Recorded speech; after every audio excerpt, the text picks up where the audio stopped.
there now? Yeah. For 46 series, yes. Okay. So one in from the corner of Junction Road. So that's Yes, look vaguely right. Okay. That's Junction Road.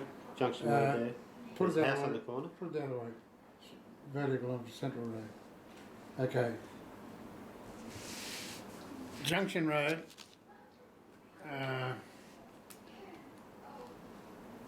Central Road. That's Junction Road, is it? Yep. So there's a house there on the corner, and that's showing us 46. That being that one there. One back here. So I thought it was a bit further up than that. And then it certainly shows that there's a cul-de-sac coming at the back. Central Road, that's where that Yeah. icon is. It'll be a bit further along than that. Okay. And when they sold 46, they built this house here in the corner. Oh, okay. Right, so they end up building there. Well, what the number there was, I don't know. That's alright. Yeah. I wonder whether that's going to be 32, because one of the Rita had an address of 32 Central Road. No, she never lived there.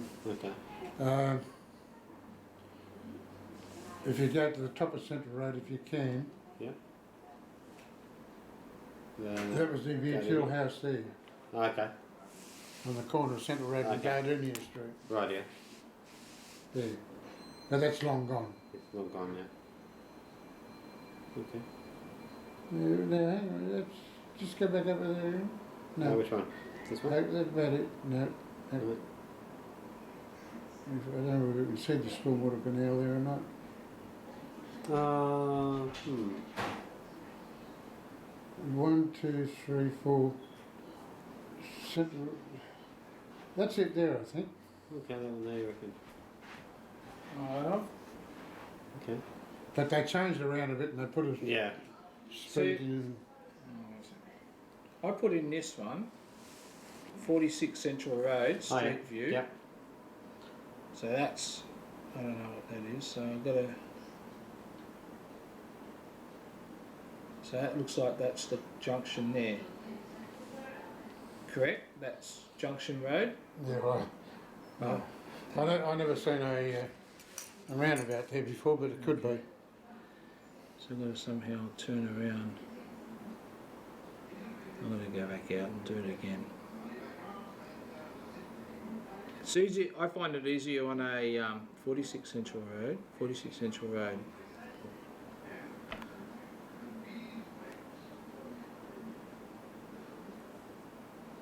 I don't want that. Go back out again.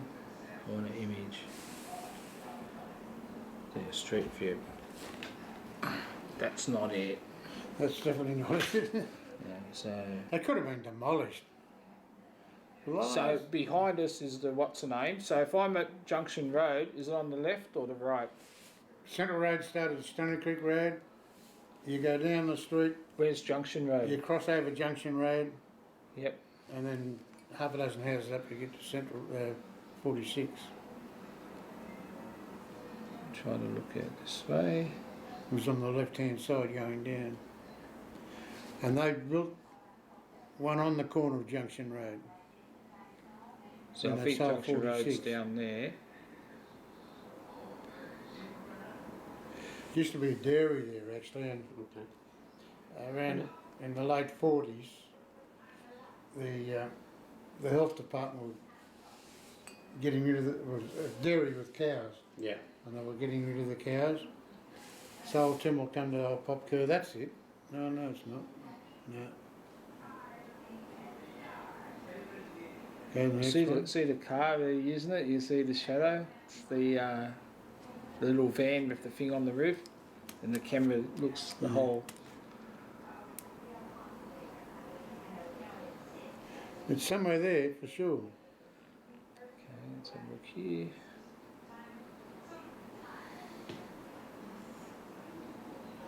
It's a very old 35 or 36 built house, you know, so it's, So now I'm looking at the other side. See, there's this double, and I think there's a park somewhere here, but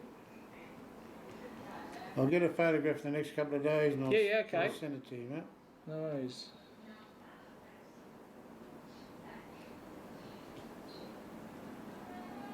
So I don't know how to make this go forward. That's your print. What was I saying to you then about... Getting confused now. Oh, we're talking about Central Road being bitumised. Oh yeah, it was the only street I thought it had bitumen. What number was it? 45? 46. 46. So now it says 35. I wonder whether the street number changed over the years. That could may well have. There's 48, so I'm at But there was a 48. dairy opposite our place. Oh, that's what I was told. Yeah. And old Timber was... He couldn't sell it, no one wanted to buy it. No one wanted to buy a block of land, so he decided to subdivide it. And he said to the old man, he said, you can have the whole lot for £1,000. If I subdivide it, you can have any block you want for £100. So they bought the corner block for £100. And eventually, well, after he died, there's another funny thing. After he passed away, a couple of years later,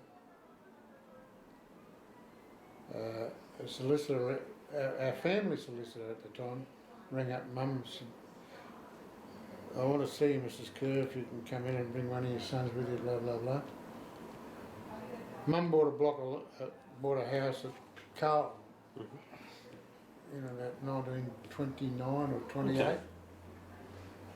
And during the Depression, after she got married and blah, blah, blah, and she couldn't afford to keep it, so she naturally thought she'd lost it. But the estate agent that she put it into, that had kept the tenant in it, paying it off and paying it off. And the estate agent had all the particulars and blah, blah, blah. And it was holding up development for a big area. There was a little old weatherboard place that fit in this bloody room. And it was worth X amount of dollars, you know. So, and it was just coincident the solicitor that did all the estate agent's work was the family solicitor, and otherwise you would never trace. No, we never found it. Never traced it through a couple So of marriages. your mum got a bit of a windfall?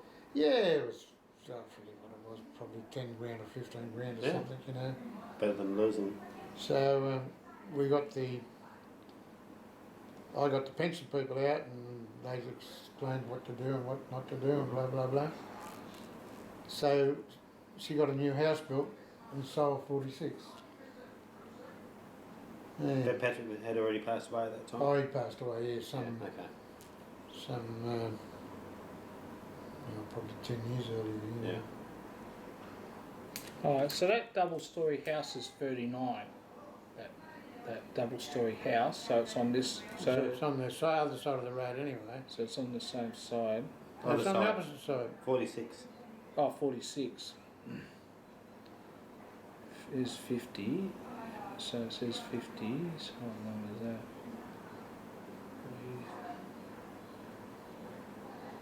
It's hard to do on a mobile. No, lost it. I'll go and we'll have a quick look. Just go drive down quickly. It's going to be hard because we don't have lights. Yeah, that's fine. Unless you want to flash a torch and everyone will think we're coppers or something. Yeah. You're going to have a look tonight, are you? We'll have a quick look. Yeah, okay. We'll just drive down. Just straight down. That easy. Thank you. Yeah, well, if you go along Stony Road. Yeah. I wanted to show you this one quickly. I put this one on, what's the name? That's my dad. Just some people in this.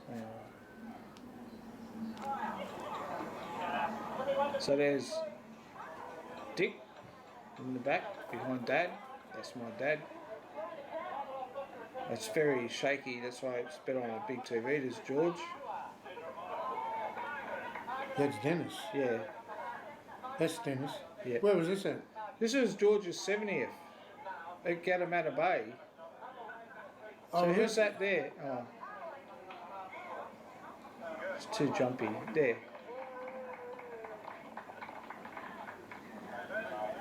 Bit jumpy. But. So that's Lally. Hey? Who's that there behind Dad? Can you see? It's not Harry anyway. No, but Dick. Could be Dick. Dick was one of the few that never went bald. He still had the grey hair. See behind him is what you see. When was that? 1988. This is about a month before Dad died. So who had the bald spot on the top of his head? Yeah. Yeah, well, just I don't know. There. That's Frank. That's Frank. Okay. Give me a look at it, Ken, again.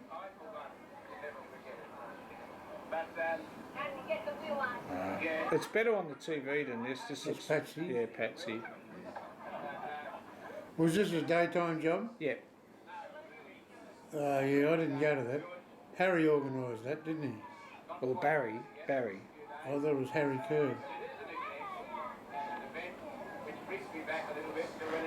That was at Getaway Park, wasn't it? Gallimata Bay. Yeah. Yeah, Harry organised that.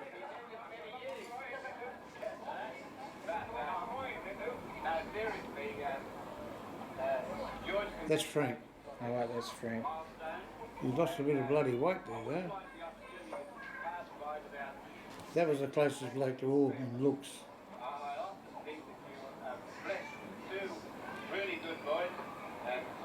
And that's That's probably Dick. Not George. In conclusion, I would just like to say this. Barry, I think we can overstate Barry. Barry has done everything about... Barry was pretty successful in his life. He passed away a couple of years ago. He was into the horses. Okay. Like already at his funeral, that's Barry there. Now, what happened to Barry? Charge forward. He was lucky as shit, like. Yeah, lucky as shit. Yeah, lucky as shit. He was a gambler, big time gambler. Okay. Oh, but he was lucky there too. But he worked for a bloke that was in the book game, Okay. selling books to schools and Okay, right. bit of publishing and everything. And at the end of the day, him and his wife decided to retire, and they just said, Barry, we're out of here. It's your business.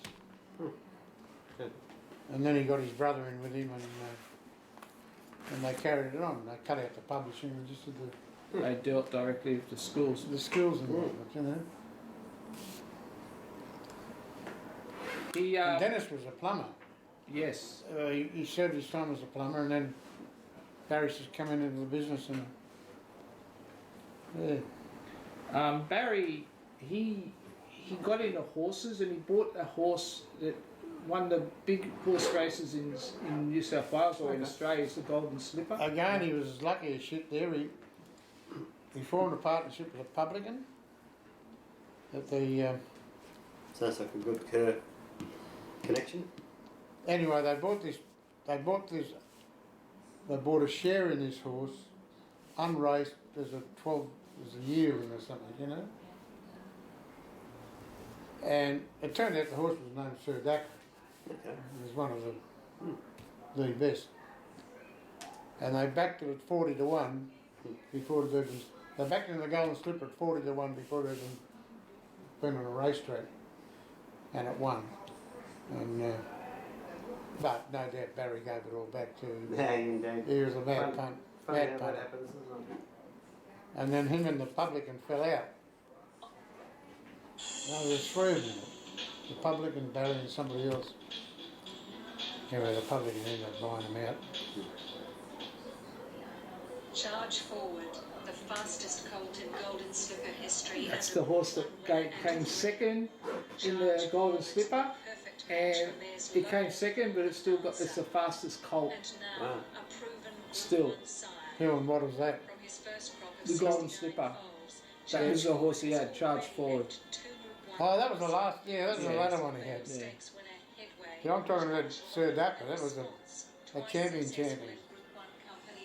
That fast forward was so far, yeah. Charge Forward, yeah. So even though the second, it still got the record for the fastest colt. Okay. Yeah, it's beaten, Yeah, we took over. Actually, you're talking about George being a gambler. In the latter years, George he used to drive a taxi for a quid. Yep. And Barry would drive the taxi and drop him off at the two-up. And George would spend the night at the two-up gambling. I had no idea of that one. And Barry would drive the cab for him, yeah. Yeah. He still had the addiction right at the finish, you know. But when we worked at the markets, at 11 o'clock, we'd walk up to Central to come home, and George used to get the Princess train, and either Frank or myself would be working at the markets. Sometimes we'd both be working at the markets. But George had digressed and go to Tomo's two-up school. Yep, I've heard of that one. And we'd be at the bloody two-up school. And the two-up school used to change bloody near weekly, the position of it. Where You know, like, get in front of the yeah. property. And Patsy knew he was gambling, but because she had no money, you know, lost count. Yeah. That's why she had to go. And To the houses. Patsy cleaned houses all her life, you know. It's a really good story, those two. They're good. Patsy and George. I knew George had a problem, but then in the later days, Mick got him a job at Fairfax. He was a security guard. Yeah, but he still used to gamble a fair bit then too because he had a regular income, you know. Yeah. Yeah, Patsy, lovely woman. And Patsy and Coral used to knock around, go here, go there, and they'd You would love Patsy. Patsy was just this unique woman. But Everyone needs a Patsy. But they'd have falling out. And Coral doesn't know why. And I mentioned to Patsy, I used to see Patsy occasionally. I'd go down to see her in the nursing home. And she'd never tell me what the trouble was, you know. So Coral never, and, yeah, Coral's, well, she can't talk that well anyway, you know, so. When did Patsy pass away? Only a couple of years ago. She was about 94, wasn't she? Wow. I used to go in there and see her, and it was funny when you're dealing with someone like Patsy. You were there later, when you go in there and she wouldn't know who you were, or she'd say. I didn't go in the last probably 6 or 7 years. But I used to see her a lot, like, I used to work at Pilking, do a lot of work at Pilking, and I'd be there nearly every day.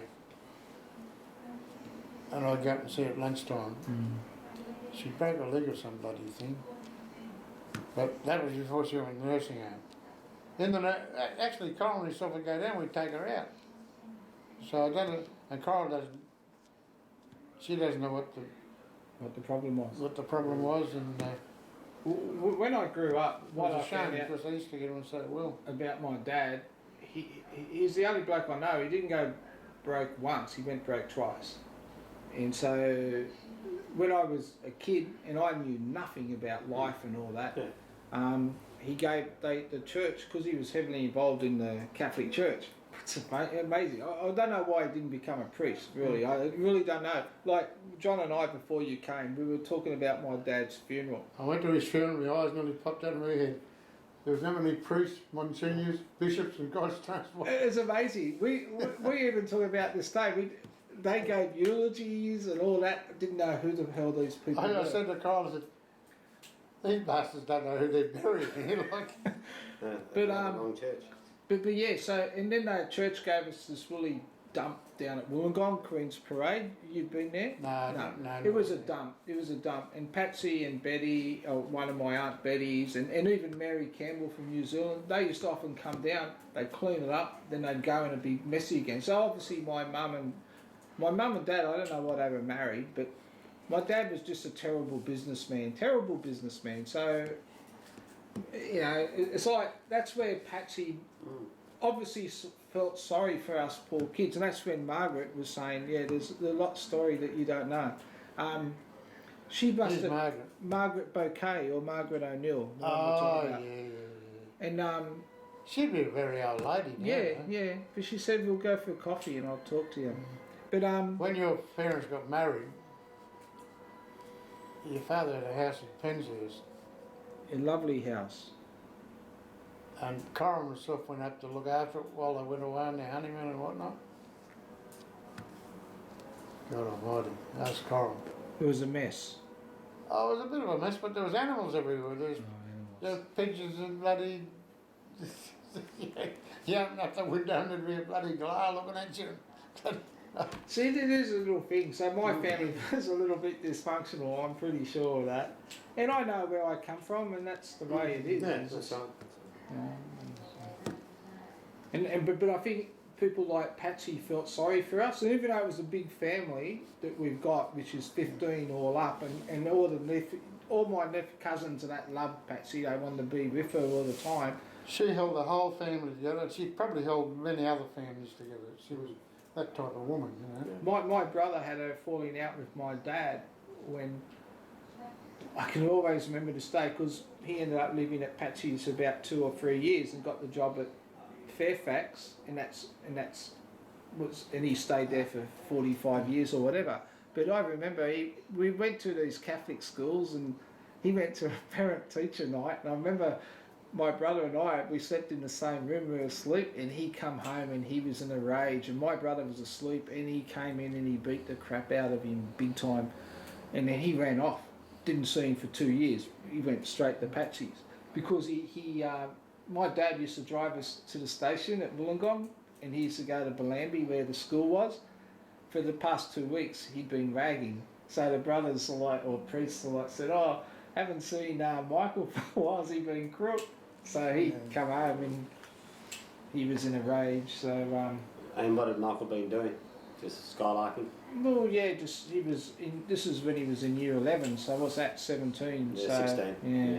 16, 17. So he went and Patsy said he turned up skinny, lost a lot of weight, looked terrible, So and down on that the took him streets, in.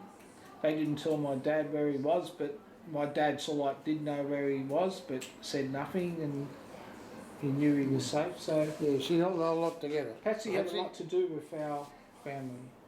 But she kept in touch with the people, like the Ellis from, like May's family, Patrick's family. Not so much with the Patrick or May, but their kids. Yeah, they're always the kids. She was always about the kids. And even when at a funeral there a couple of years ago now, there was a lot of young people there. Like all Betty's family, all Betty's girls were there. I was the only one from this family there, but a couple of Reggie's girls were there. A few of Frankie's boys were there. But it was all the younger people. Yeah, it was a big funeral. How did Aubrey get on with Patsy?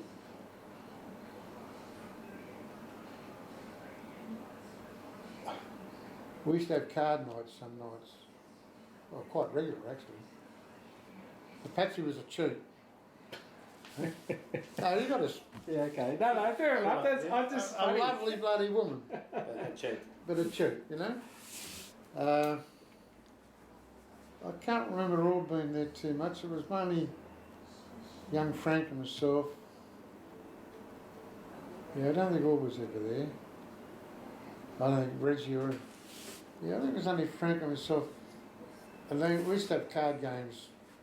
I think it was every fortnight. Yeah. Patches place this week, somewhere. Now, I don't remember all being in any of the family setups. Mm. I can't remember him at home at Christmas time even, you know. And that was a big gathering of a bloody thing. That's when Patsy and Mum would work about 7 o'clock in the morning, and they'd still be washing up at 9 o'clock at friggin' night. Yeah. And I used to say to Mum, and I'd say to Patsy, cut it all out, it's not worth it. And like, we'd all have to drag our families over there, and Christ knows what, you know. And there'd be a big, and we had a kitchen table nearly as big as, it was twice as long as this table, and twice as wide. That was the kitchen table, you know. It'd sit about bloody 20. But even when they moved to the new house, Christmas Day was always 6 o'clock in the bloody morning or bloody 8 or 9 o'clock at night, you know. Yeah. And everybody was stuffed when Well, at Hercules Street, you're talking No, about? Central Road. Oh, Central Road. Okay. Yeah. But No, then I later can't remember on, all but any of those functions. I can't remember any of the social turnouts. but he was only would have been young, so it's like everyone got really close when they get a bit older, don't Oh, they? we were all pretty young. Like I was only in the early 20s. No, I was only in my early 20s. Aubrey in his late 20s. Yeah, so Aubrey would have been, 30, 31 when he went missing. Yeah, something like So that. it's not- Yeah. See, my mum was Dutch. She came from a family of 11 that came to Australia in about 1952. So Well, they didn't live far from. They lived Yeah. at Penshurst there somewhere. yeah, up the road. And so I'd see, even now they took a lot of photos and we're looking through them now. And Patsy was always at the family Yeah. things. She was always part of everyone's family. So Yeah, she was the woman that sort of held everything together, but not so much the second family, like or if the second family, not the second family's family. Yeah. If you know what I mean. Yeah, I understand. Uh, Yeah. yeah, she was the glue that held it all together. Mm. So, Mm. yeah, well, you've learned something tonight, Alex. I have, thank you very much. Yeah, no major surprises there.